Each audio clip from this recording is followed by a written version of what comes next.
laissez tomber. Banzela wana, laissez tomber. Laissez tomber. Banzela wana, laissez tomber. Ezaleli wana. Na bondeli yo na fukami ye. Laissez tomber. Laissez tomber. Banzela wana, laissez tomber. Ezaleli wana. Gome, il faut gommer. Bafoti nyonso ya yo osala. Laissez tomber. Banzela wana, laissez tomber. Ezaleli wana. Oui. Bon, on a fait sur parole. Bonjour à tous. Bonjour. Ah, bonjour.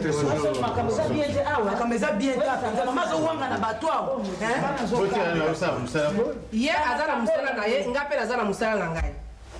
Bon, maître Sondo. Bon, c'est maître Sondo, l'avocat de deux familles. Papa a fait sur parole.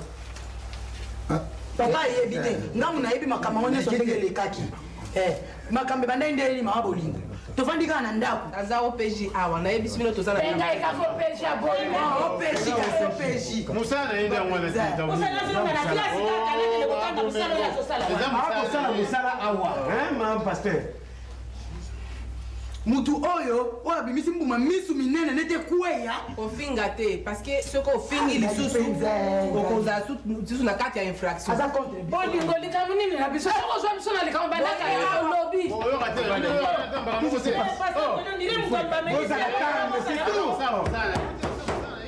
finalement tokoyokana te maître yebisa parti na yo batika makelele to sambisa makambo ndenge sengeli tout ça comment là madame mobulu ndenge bazosala wana la jeune fille banda makambo banda ndenge nini mutu oyo ayena ndako na biso alobi na ngai yo apesinga mission moko boye na mission wana kele ko décommander mariage abandeko na ngai ngape na yoki bongo na kena décommander mariage esila ka wana tenenga lukela nga makambo ameminga lisu na ndako moko boye na kekuta yana nga mobali na mbeto elombe mon fils yana nga elombe na mbeto o balingana ngana bala ngana boyaki nanga ya linga ngana bala yana nga wana po ya bala mwasi na yeba utene poto tantili pati e comme linga ngambo na tudi ya ko sa nini awa o yana ndo ba levaki ye mtazwaki yango amemeke na mwanda ku wana tolo polele nini ba suki kutuko lo batenga mona badobo abi obongisa yana bino vraiment nde ba sali pe batona batuma ngana maniko bongisa mutu oyo akamata ke ukanga biso photo ako pesa mona famille soit bizaki ngana koma kama yana biso famille koti mobulu kaka mutu oyo pe ye akamati papa na biso akei place bas bakene ko louer ba chaise à mariage ya yana ngai ne tantili party a de commander ngo atini tata na biso papa na samba likambo o etali yo o etali papa na bino mama moi osilisi makambo na yo kaka photo tozana ngo wapi photo photo omemi yango te on les a pris brutalement bon ça va on verra ça contre biso penzo bon c'est mais loba maman mona ka ngobe yo soki ngana lobi mabe faut calmer bon c'est le loba mbalo soki na lobi en tout cas na ko regretter mingi bakozonga na kasho bon maka ah bon eza momesano wana okomesana kaka bon madame GPJ c'est moi PJ papa yo PJ pardon oui madame c'est moi qui est né une fille ici c'est le nid la femme ne trouvait pas de costume pour la naissance encore lui moi je passe il passe c'est lui pourquoi la famille moko batomisa et c'est-à-dire il y a quelque chose il y a pour faire de l'ancien qui n'a parlé c'est moi c'est qui parle j'arrive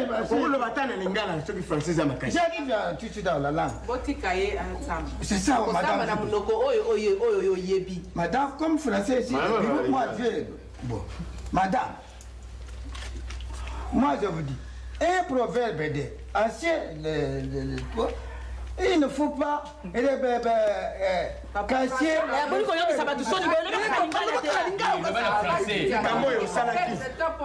français na yo eleki makasi loba likambo oyebaki olingi te oyo aloba na français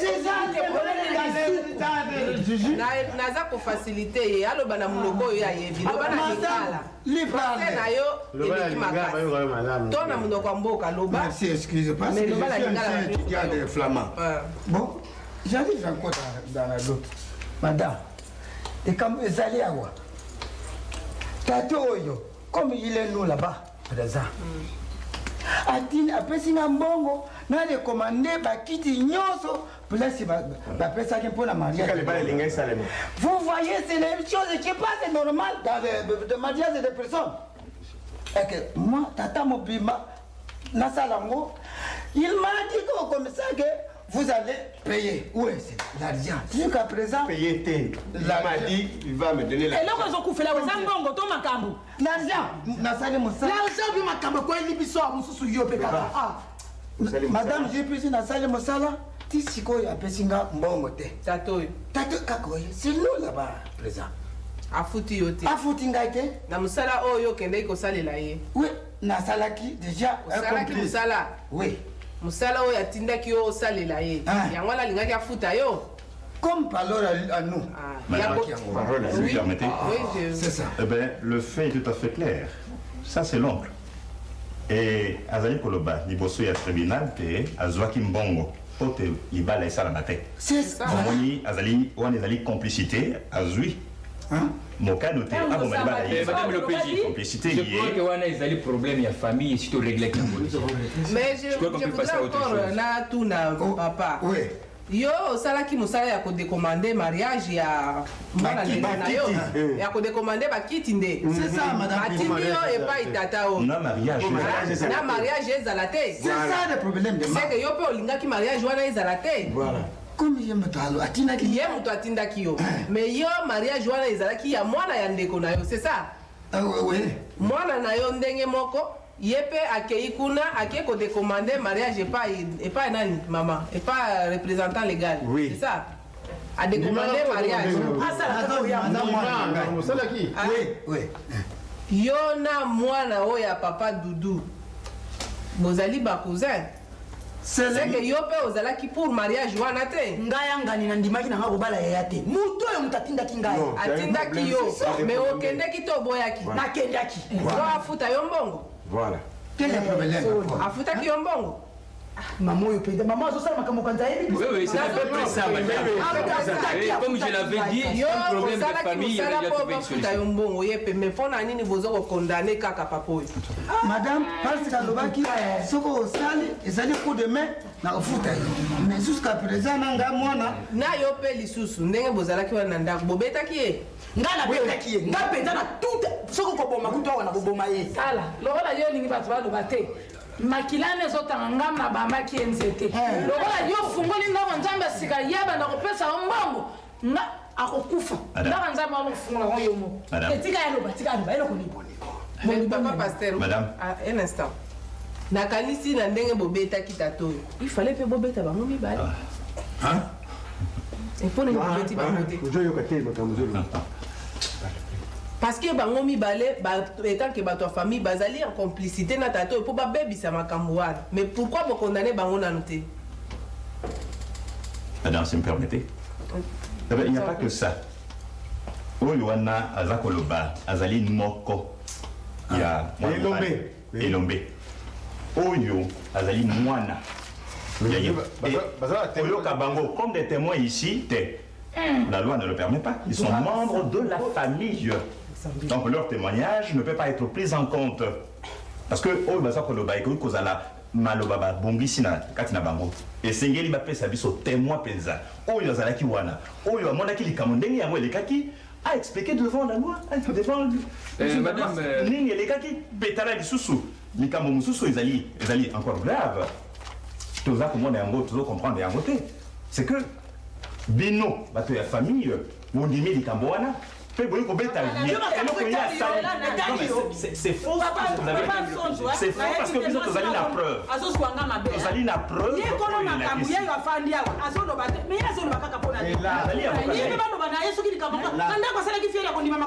Nazali avocat naïe. Oyo et les cas qui kuna. Client nangai monsieur Sonzu nani. Oyo afandi Masasi. Azalaki invité et pas une bango. Pe mokolo ba betiye, mokolo ya tendeki na cadeau. Pona libala wana. Mais est-ce qu'on peut comprendre ça, madame? Moto ya kumbi bino cadeau. Pona koya ko salisa bino ko sepelisa fête na bino. Invitation bino moko bo pesiye yango oyo. Madame s'il vous plaît. Mabeni ni ya sali pour bobeta yendengo. Invitation wana ya bino madame le président.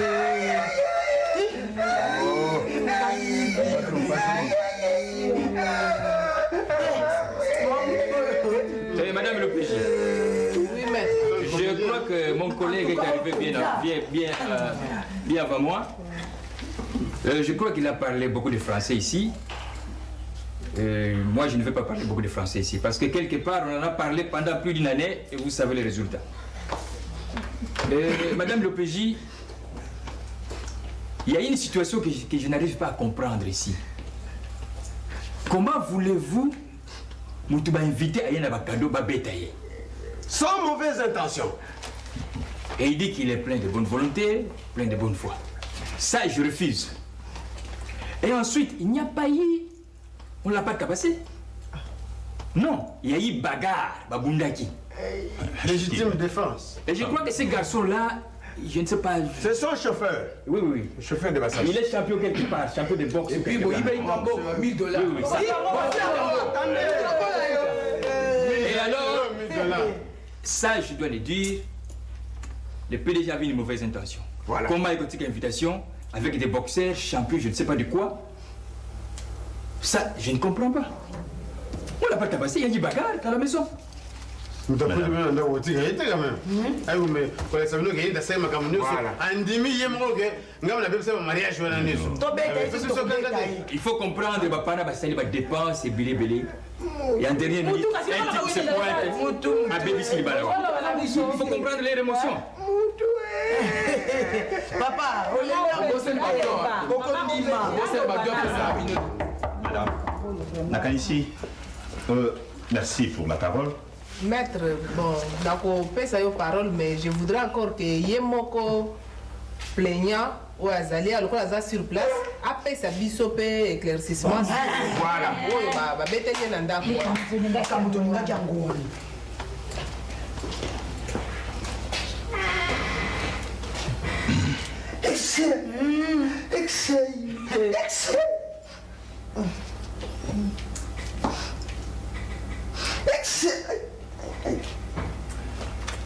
Vandi ça y est. Okoki kolobata o vandi hein, lokolo zo kapasi. Ningaki na bala upeji. Sikoyo. Napendi tu mabonzoka. Tanto lekina sama na monikaka. Bambisi miki. Tango na kusimba na utindi kapine. Il est impossible à mon client d'expliquer le fait tel que cela s'était passé. Comprenez qu'il est dans un état de traumatisme crânien et c'est difficile pour la moto, dans un état à quoi d'une façon tout à fait claire. Oui, il y a des preuves que Beta qui est ce qui nous était à Liboka, ce qu'elle connaît, et un état très grave à quoi il battait. Mais situation n'a pas pu expliquer yango le quoi là client nangai ayi bisa kinga ya munyo surtout. Tango ayi bisa yo ngana ko loba bien. Tozali na ba preuve. Invitation une apesio madame ezali oyo bango ba pesaki client nangai. Oui. Et d'abord ba singeli ko yebate client nangai azali ce n'est pas n'importe quel homme, n'importe quel individu. Azali Motomoko beaucoup plus important. Un chef de Masasi, comme le dit son nom, si c'était une balle, il n'aurait pas manqué son but. Mais Azali n'a monté à ma bête, Azali n'a monté ma boboto. Masasi est responsable de grandes entreprises à Kinshasa. Masasi azali kosalisa ba ONG mingi na mosolo ya ye. Masasi, je pourrais continuer, la liste sera très longue. Mais madame, ça c'est dans les explications. Mon client, azali peko salisa bango. Il apporte son assistance dans la secte Nabango. Baye bien, madame. Alors, il a reçu une invitation pour être présent à leur fête. C'était sans sa demande de sa part, aucune. À Sengaki Angote, à Ibaki Angote, Boyeli y a invitation. P. Y à son bicado. Pendant que ça, la bino plaisir. Maître. Pétango a commis. Na, et si Kawana y a fait. A Pessi. Bango cadeau. Mais ce qui est grave, madame. Je crois que j'ai déjà parlé, madame l'OPJ. Oui. Je crois qu'on ne fait que répéter les histoires qu'on a déjà dit ici. Mais nous disons que la Je le disais ici, comment voulez-vous Moutou Aïna Bakado Bakobetaï? Qui était, comme je l'avais dit, il y a eu bagarre dans la maison. Et le type s'est amené avec les gaillards là, je ne sais pas qu'est-ce qu'il fait, champion de boxe, je ne sais pas comment. Et heureusement que les femmes se sont tenues devant un boxeur, devant je ne sais pas un catcheur. Mais madame, je demande une minute pour que je puisse un peu parler à mes clients ici, si vous voulez permettre. Je vous en prie. Yo le boko et mususu tikali yo. Voilà les balades ya ki amaka mongo soka papier te. Ngai pe na boy na ngai. Te makambo papa sonzo za na pokala songa na boy na. Moi c'est la saison qui bombo koto wana. Eh, moi c'est la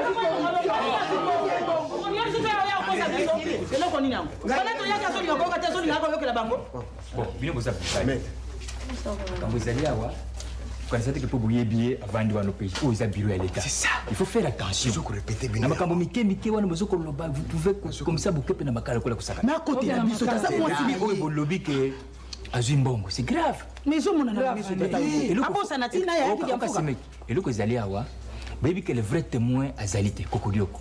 Bino nyonso bosali témoignage awa boza bata famille yazali noko yazali mwana donc témoignage wana ba prendre en considération donc il faut rester calme je ne sais pas on va le chercher mais aussi longtemps que sur place Azalité il faut faire attention Senga qui va une certaine durée, Senga durée moko boye pour permettre de surtout c'est ça mais il faut rester calme il faut savoir tata wana yebeta makamunenge badaki tisiko ya soko na makambo ngala témoignage bilo l'État hein bilo bo va le susciter et s'il hein mon finga wana mais l'avocat on peut le quoi ba repese mono na ye c'est fini ati kande ko ta commentaire makasi kasi ça rending wana pour ça yebi biso te papa ta yo mo ça la calme ça vous a bilo l'État non sinon vraiment comme boy na bala pesa ngape mbote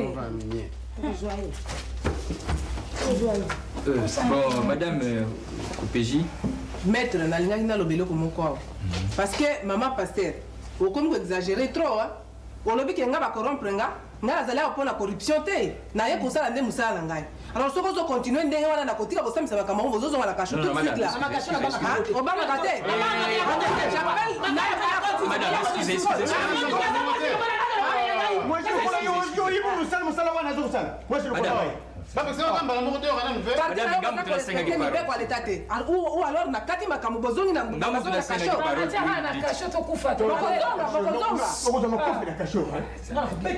madame nakanisi na soko invité que obeta munduki papa pa meza infraction mais okokote la ngomba kasho ta mbala kama madame vraiment na sengi excuse mingi na kombo ba client na ngai boye bibino basi ndenge bosalaka il faut savoir non exactement que pour nazali moi si il faut baba na koloba loba papa pamba ah tu vas la bureau à l'état na sengi excuse na kombo na bango alors je voudrais ajouter que témoin na biso Kokodioko vous êtes membre de famille azalité sur place mais d'ici là tu rejoignez tu voyez na ye alors ce que je voudrais demander une liberté provisoire pour les clients en attendant tout le cas. Je sais que dans moins de 48 heures, je crois que j'ai terminé. Nayoki maître ndengo lobby. Bon.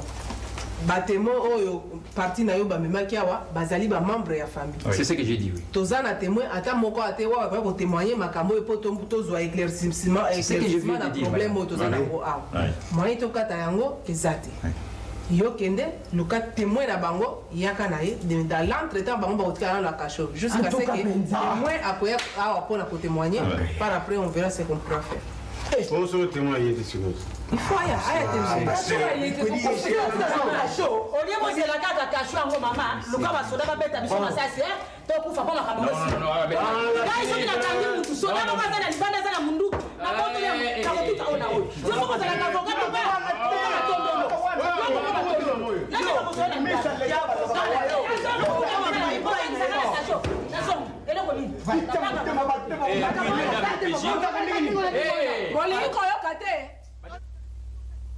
nazoyoka te loba makasi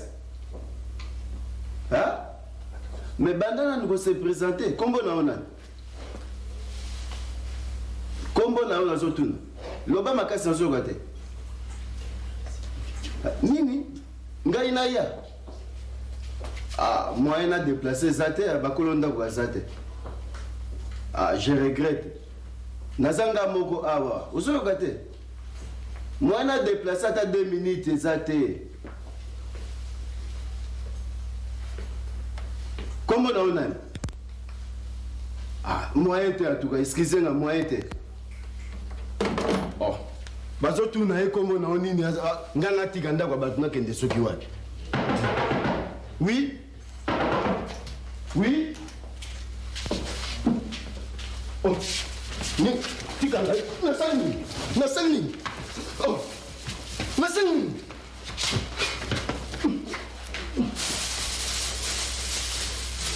ngai te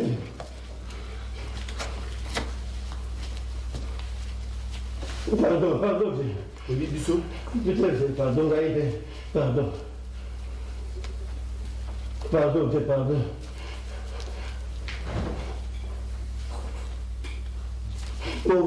papa ngai te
Pardon, PDG. Limbisanga PDG, pardon. Banda wana. Uri ukimani? Uzokimani? Ukima uzokende wapi? Uzokende wapi? Yebsa mkolona butika kinde kinde. Nasima makambo leka kinde kinde. Limbisanga PDG, pardon. Pardon, Penda, limbisanga. Non, enfin, kolenga te zala à l'aise, hein? Batu babeta kinga ba mususu yo beta kinga te. Hein? Ozolenga ni. Yo beta kinga te. To sala ki mabe, limbisa. Ti yo zala problème te. Tu te rappelles encore mukolo yo yaki na bureau. Natuna ki okokodio kolingo bonga. Ulibaki na ngani? Oui, na ina bonga. Et moi je suis un PDG pas comme les autres. Ba PDG artificiel. Parce que ce qui a le billet cambo non à kusala ngote. Mais nga son le billet problème na nga na le bien on est bandeli si il faut na réaliser. OK. Donc quoi na senga kina baki na OK obonga yo ndimi oui PDG na ina bonga. Il faut na bonga ça yo. Na yango il faut voyager. Il faut okende poto. Ngai PDG. Ok, les potes, parce que vous allez non PDG, wana PDG, mais comparé avec les autres. Non, mais moi je vais te faire une bonne chose. Oh, dans le bac, na yo. Nga zo voyager. Billet na passeport na yo. Merci PDG. Okende Bruxelles. Merci PDG, merci PDG. Au moins on a mindele, otinda bango, osola pe na bango. Sima oyaka po tali biso pe biso masolo poto, OK lisusu. OK? Ngala kata bwingi. Voilà. Mais lelo la awa chauffeur awa otikelo bilo akulia. Lobi na pokwa bakozwa yo directement en avion. Mais kombo wana oyo batia na passeport na visa basi babeti déjà. OK na kombo ya Confondo Ilunga. Confondo Ilunga. Tant ba mi ba koto no confondo lo ba linge découverte mais confondo la kinini. Confondo la kisi sima ya ndako. Confondo la kisi sima ya ndako. Confondo Ilunga. Donc na kombo na komi confondo Ilunga. Kobosa nango te. Kombo ke nango yango wana. So batuni kombo na confondo Ilunga. Malheur na poto akela na pamba te. Okozala na OK na ba dollar oyo. Merci beaucoup PDG. Merci papa. Bien ça ba dollar oyo. OK nango. OK? Merci papa. Ezali $2500. Ezao. Oyo ko si argent de poche na yo, tamso ko koma ko tambola na yo, bongo servir en premier mi-temps ya mwana. OK? En attendant aux musala ndi ba msuba ozo. Merci. OK? Merci beaucoup. Bon, à part ça, je ne sais pas quoi encore. Bilo akolia. Oye la ye. Folia. Okotika lawa. Lobby. Baye kozona poko aussi. Mais olia lobby na tongo. PDG nanda kuna kolaka te. Non, tu vois nanda kuna lingaka te. Soki to sali likambo boye baye bananda. Omono bando ki bakoti. Ah obeli mot de tête. Ah vimi makolo. Ah vi sikama. Ah vi kibeka. C'est des problèmes. Ningi nanda ku baye bate. Famille ba kosotoka tanga yo zo avion. Mais pourquoi on a tiré pour informer bango. OK, poto. Merci beaucoup. Donc au bout ça n'a été les sur Congo. Au bout ça n'a été on OK. C'est presque ça. Donc l'obli na voyager. L'obli se voyager poto. Tigala awa. OK? OK. Nakiti sala ya mata. Awinge.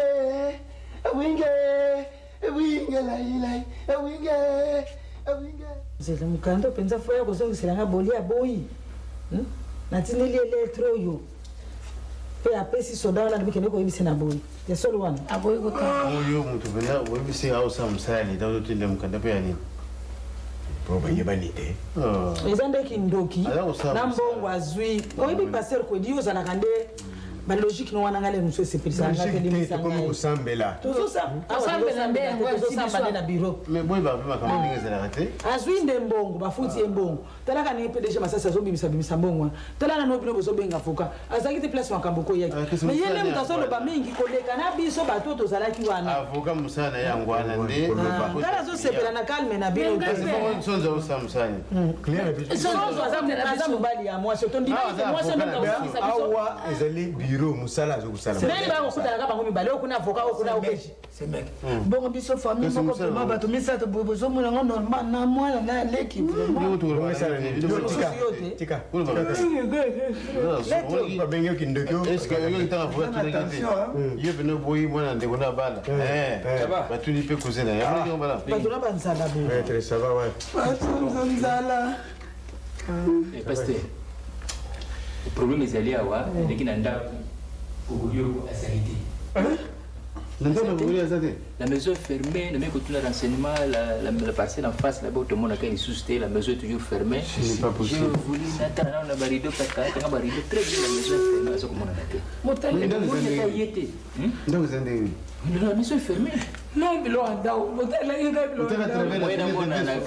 Comme c'est le collègue là, tu vas voir ça. Ça m'a cassé. Ça m'a sauvé la vidéo. Papa sonzo, papa sonzo. Faut ni moi sur la commenter maman bébé. Boli penza ko sala biso ni kama moja. Natindeli mukando yo. Bosa na yekaza na yo. Parce que kama avocat, pardon. C'est là. Au moins, il bosse déjà combien de jours là. Donc c'est maintenant, il faut trouver une solution à l'amiable. Tu yokana. La moutou, avec fond de binois. Alors, vous allez trop tard, vous allez dans ma carte. Il faut accepter que la proposée solution, tu yokana, n'endenge ya, hein? Parce que tu vois mon unité. Tu vois mon unité. Tu vois donc, au moins, il faut vraiment tout comme une position faible. Papa avocat. Inutile à résister aux alité. Pardon.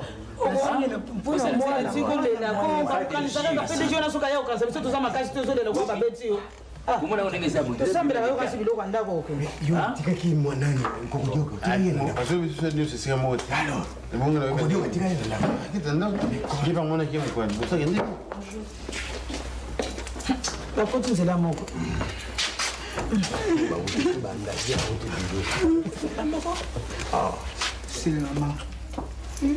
C'est le maman. Bon, Madame OPJ, d'abord, le moni Bazali, Baza vraiment dans une situation tout à fait inhumaine. Ça fait 48 heures balé et l'eau comme côté.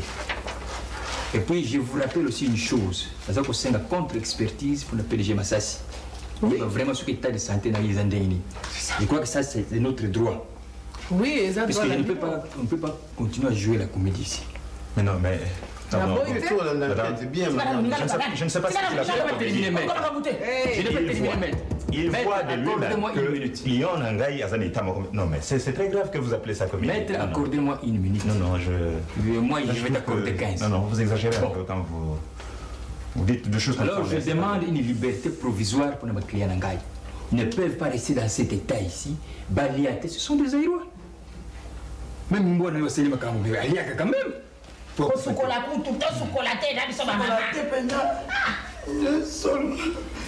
comme vous regrettez. Vous avez un liboso à Koluka Bitumba, ça n'importe quoi. Ce que vous avez devant l'État, vous regrettez. Olivanda, la balabala sur le PC Nambote. Madame, ne fût-ce que la fille, moi, si on a Akenda Kulambi la Bango, en attendant Bango Bazoua, liberté provisoire. C'est tout ce que je demande. Mais je tiens beaucoup pour la contre-expertise pour le PDG Massassi. Et puis que l'enquête soit bien menée, parce que Kato c'était astucieux. Pasteur Kwedi, maître Sonzo, et bien que l'État a pour la moutonnion, a pour la mouton côté. Donc, vous avez que l'État est allé pour la kaka ye moko naza pona bango pona bino te tozali awa pona bino nyonso lokola bokomi awa l'État azali pona kosilisa makambo bino boye nango ndenge osengi contre expertise na boyi te eza na droit na bino bokosala yango na kopesa bino bokende bozwa médecin na bino pona kosala wana ekozala problème te parce que par moment ça soit non tu l'as bien après ça tu n'y a ça semblant on va le faire beaucoup de trucs dans ce match c'est l'impression qu'il me donne madame. À propos, il y a demande Bango à formuler tout de suite. Mon client est vraiment d'accord. Voilà encore quelque chose qui dénote de ses meilleurs sentiments. Andimi, que moi, à Bango, à Kende, à Boyangote. Andimi, et même il est prêt à couper ça. Je ne sais pas, un homme comme ça, on les traite d'astucieux et de rusés. Je ne peux pas comprendre. Vous n'êtes pas reconnaissant. Comment les lani? Hein? Mouton de commande à mariage, tout ça, ma cambo belé. Le montant de $100 est remis à la fille pour Cocola Melanie. Et ça, c'est le cadeau de mon client. Mais déjà, toujours animé de bonne foi pour nos salles, c'est bien dans la circonstance. Non, la moitié la tête. Bon, comme la moyo, soit $50. Il y a une chose, ça soit $50. Le rabbi, on a besoin de oh, il y a pas mal de temps. Vous savez, l'État a foutu à Kangaï. Bon, moi, si au beau Kende, on l'a babilé au point d'ailleurs au sa maman. Maman, au coquille, on n'en a pas besoin. Mais non, vous pouvez votre temps.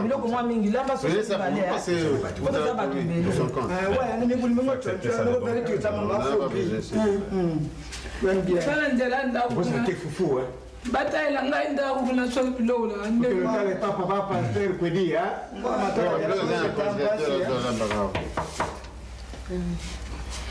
bon maître nazo c'est la témoin.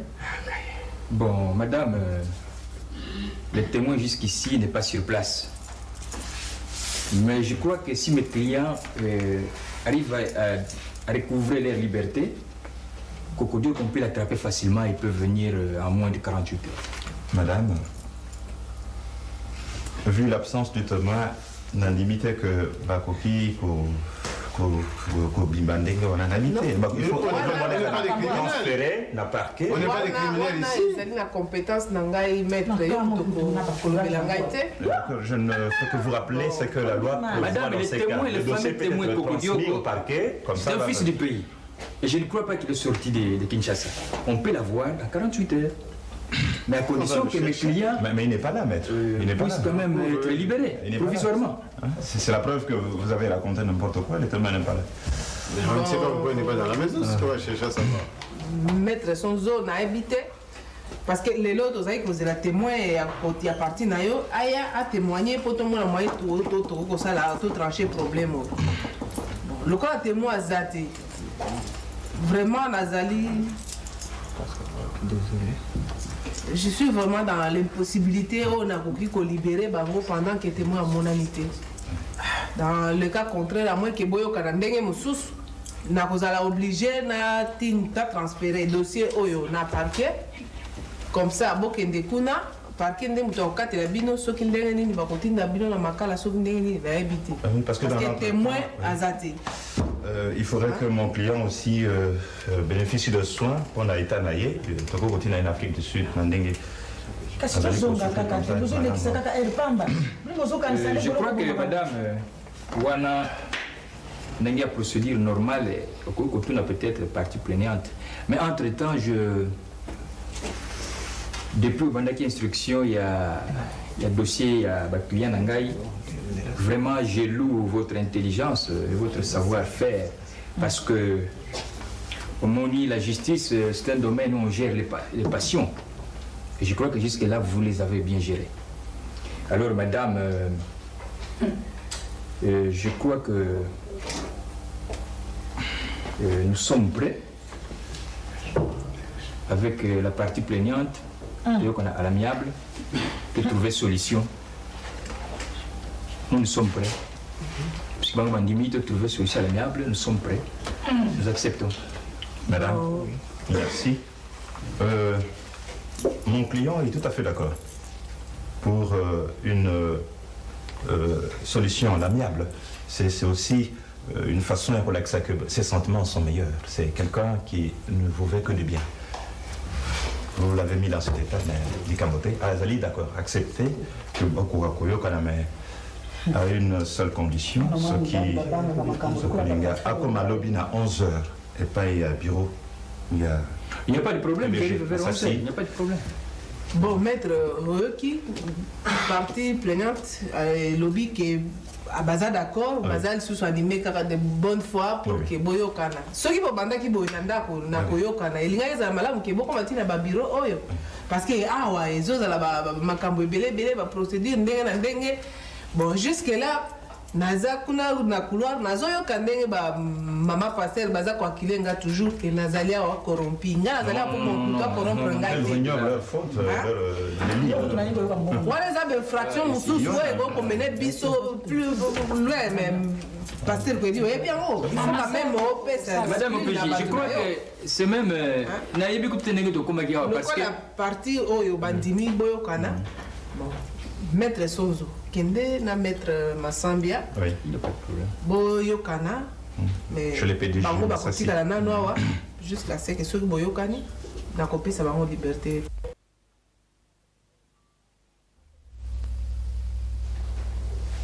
Ma secrétaire. Patron.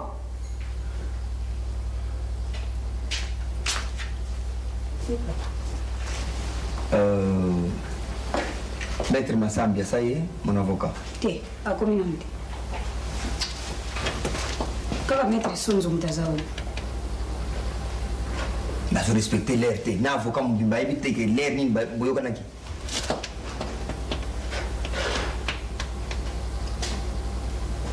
Bon, compte ça y a compte.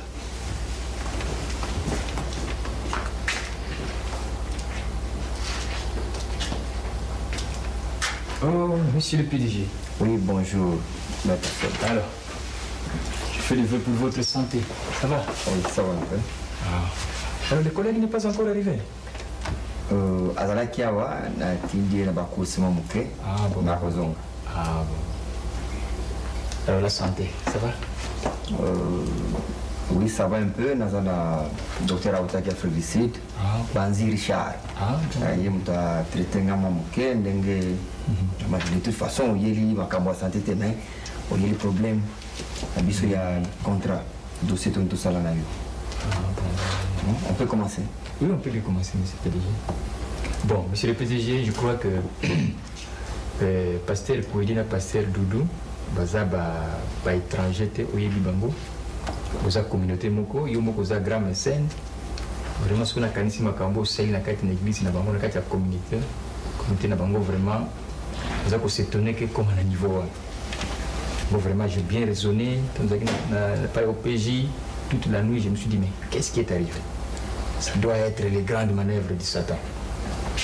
Alors yango vraiment naye ndenge olobaki toyokana à l'amiable makambo wana esila parce que eza vraiment soni deux grands pasteurs très connus dans la ville de Kinshasa en cachot na tribunal tout vraiment eza kohonore bango te.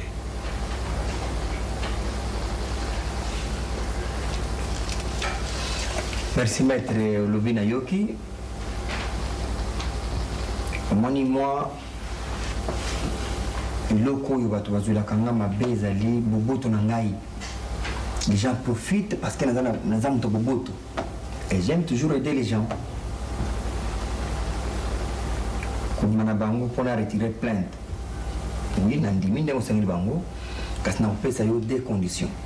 Ce que tu yo kana, on a retiré plainte. Première condition,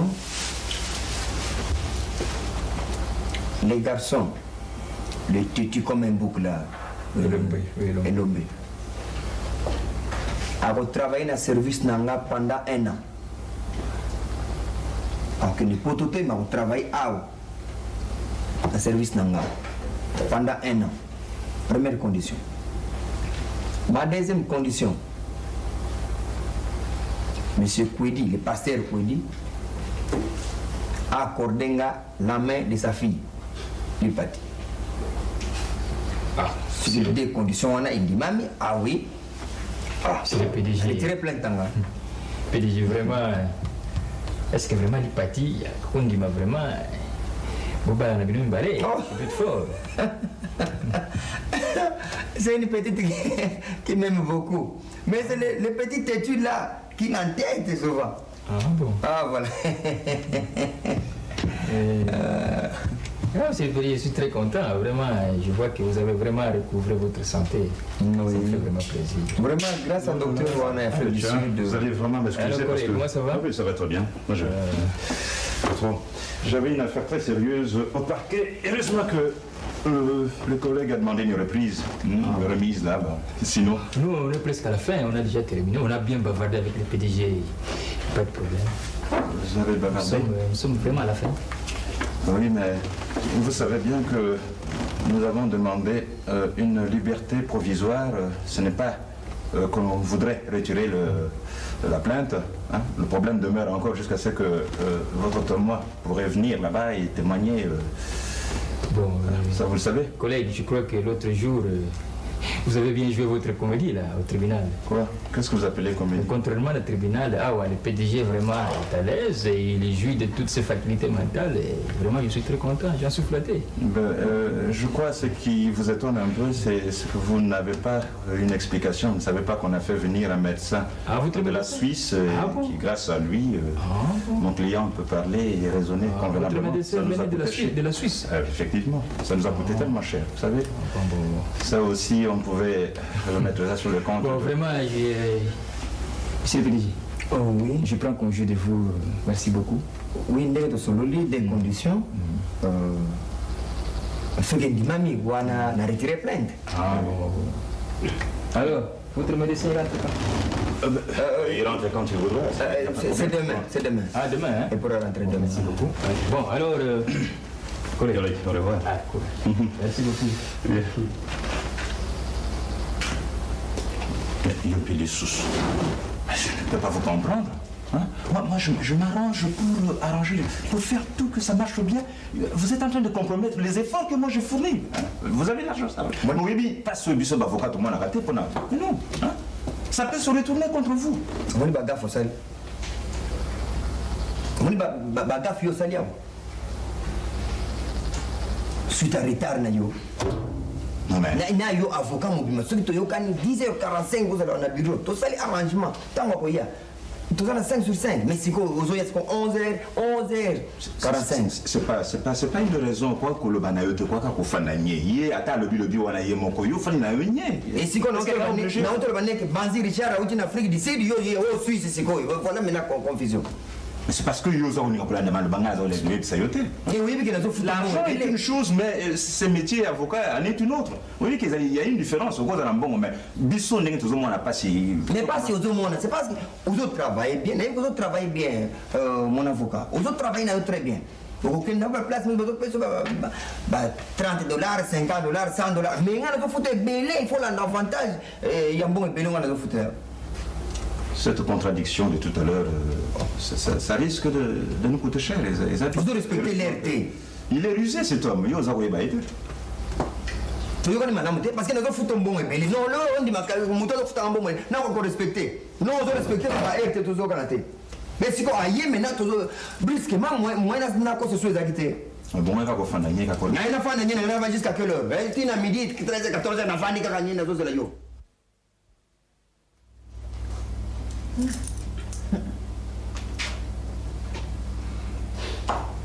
Pourtant, vous avez une cicatrice. Moi, je dirais qu'il y a une bande, une pota, tout maquilla, mais je ne vois aucune cicatrice, maître. Il faut dire ça à l'OPG. Ah bon? Non, elle a été soignée par un spécialiste. Un spécialiste là qui vient de l'Afrique du Sud.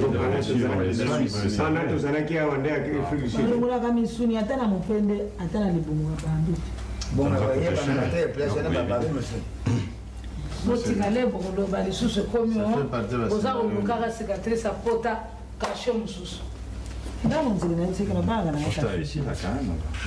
nakala nde nazobika mikolo mpona nakote Bonjour, madame.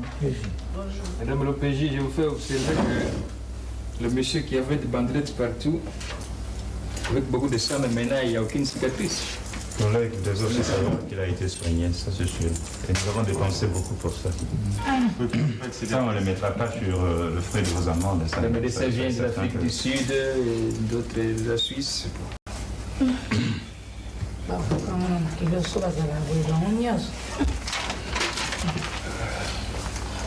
Bon, maître Sonzo, Nazo Yokayo. J'espère que vous trouvez compromis entre nous. Non, il n'y a pas de problème. Compromis, je l'ai trouvé déjà. Tout est à vous signer, mais pendant la bisou aussi. Bon, voilà. Pour traîner mingite, le cola boyokani, et elle comme quoi bien parce que batonyo sur ma camion et si la kaka na koyokana. Le cola plaignant, yemoko andimi boyokana, bokenandaku, naza ko accordé batunayo liberté provisoire. Bon, liberté provisoire. Tant que le col parti na yo est toujours la bikakata dans la ligne ko éclaircir bango na momuke. Ça ne veut pas dire que bokeyo la liberté provisoire batiki bino pour la libérer bokende ko ça n'importe quoi té. Batiki bino bokende ko vanda. En même temps bazo sala enquête malembe pour na koyeba na naza na raison na naza na tort. Na nyoso wana na ko tirer attention na pasteur Doudou, pasteur Kwedi. Parce que ma maman au moni yomo kondenge bazali wana baza toujours kaka likolo balinko kitate. Bazala tranquille. Na liberté provisoire bazo zwa so bokeindaku ezali makambo ke au moni moninga na nzela okangi lisusu bitumba kofinga na kosala makambo bambebe belé parce que ndenge boya bozala kize pona makambo ya kobeta. Soki muto abundi ezali vraiment infraction. Pe okoko kotela mo boloko. Alors, beaucoup de mais bino bondima qui sont au landing so wana na ndenge maman baza ko confirmer que ba beta ki soko tali bien ko va ko sala ma ndenge wana te eza illégal. Madame, est-ce que vous pouvez continuer un peu là-bas, vous trouvez que vous expliquez ma faut vous rappeler parce que j'ai déjà oui bango déjà que bako bimate ndenge bozali wana boko bimate na kisasa mutu moko ko voyager te ko bimate bozali kaka wana kati ya Kinshasa kokoma me na bafrontière te oyo etali ke bozokokabola mboka na biso na mboka mosusu criminel te maman. mais nalobi liberté provisoire ezali bongo parce que boza na likambo awa oyo baza kopoursuivre ti lere ekosila.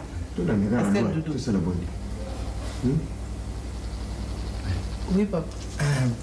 Mais madame, que je viens, Ngai Nazali, ancien agronome dans Flamand.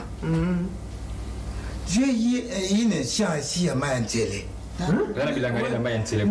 Bana bakoli wana bakoti université tout ça bakoli ndenge nini comme il y a possibilité encore pas à la maison.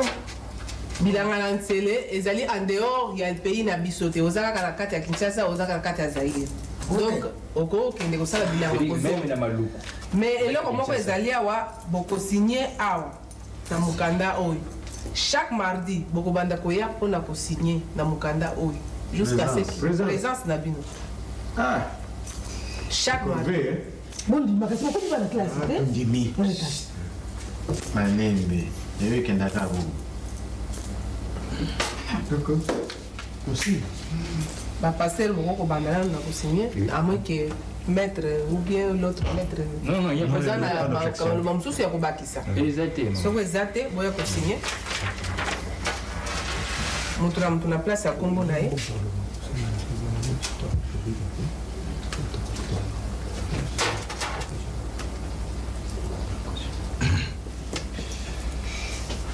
si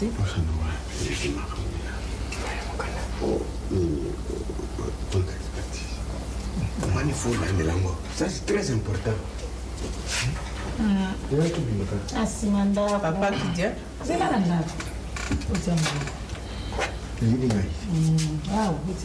moi na yo azate na kusigner la place na yo Naza tatas c'est le nez.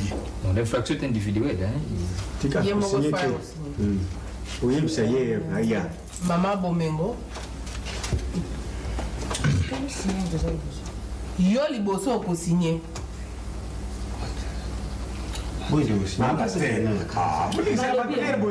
makambo eza mingi Maman Bomengo telema ya ko signer ou alors okotila na kasho lokolo ndimi kotika na kotika bozowela kaka nini oyo kuna nakende kosinye wana lokola yo moto aza mokonzi sine na place na nga bien lokola ye moto aza na raison afinga nga moto naza akize te mama monzela ya kosinye sikoyo yo moto aza kosamisa fo sinye ifonga kaka na ya kosinye sinye na kombo na yo tanga place kombo no ezali ata osali bongo eza signature na yo yebaka bien ke oso signé okokanga il y a de longues signatures naboyi te monsieur le tondolo yo posez okomi lisusu et madame Kofini passe ça suffit esili ekoki nasini akamulai bongo esili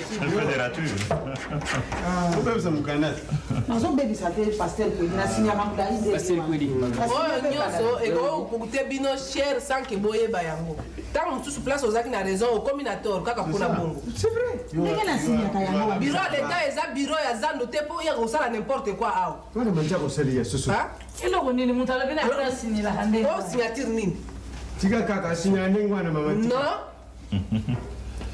nalobi te ke tokotolere n'importe quoi donc lokola signé boye chaque jour il faut yaka kosigné kaka boye soko change signature yebaka eza infraction mokangani bon nakanisi makambo esili mais esili pe te bokofuta parti ya monsieur Masasi na parti ya maître Sonzo epai boye bokofuta caution awa ya 250 000 nouveaux zaïre mpona mai ya mokanda madame tobima kaka bongo toyakofuta ezali teke ya kobima il faut bofuta sikoyo madame on a fait l'instance mon client est prêt à payer pour ces agresseurs. Après, maman, je vous remercie beaucoup. Il est toujours animé de bonne foi, c'est lui. Je vous remercie beaucoup. C'est ce qu'il ne voudrait pas comprendre.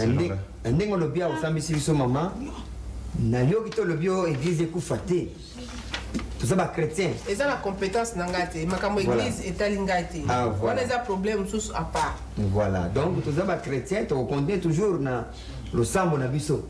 Tout ça, dimanche, en tout cas, photo qu'il y a une prière, na biso, il y a papa n'est pas qu'il y a bâti à biso n'est pas vraiment, c'est pas mingi. Et surtout, souvent, on aussi qui est arrangé dans l'amiable. Ndenge to bon siamo lelo, ndenge to kenpe ko bon siamo nanda en tout cas, dans ce pays na mingi. Car c'est en tant que chrétien. Animé toujours de bonne foi. Hein? Maman va kasi ba yebinga, papa va yebinga na ba dona ngai. Donc c'est là que combien combien za na libanda tomato déposé mais alors et on peut non on peut juste se dire juste un bonjour pour la oui il n'y a pas de problème. Voilà, nous pouvons partir. Vous pouvez partir, monsieur. Voilà, en tout cas félicitations maman au PJ. Madame, merci beaucoup. Vous avez vraiment été à la hauteur de votre tâche. Maître Sozo. Merci beaucoup. Oui. Collègue, bien.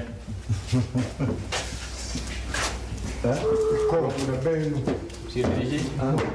Nous pouvons nous réjouir du dénouement de la comédie. Ça va, vous pouvez partir. Ok.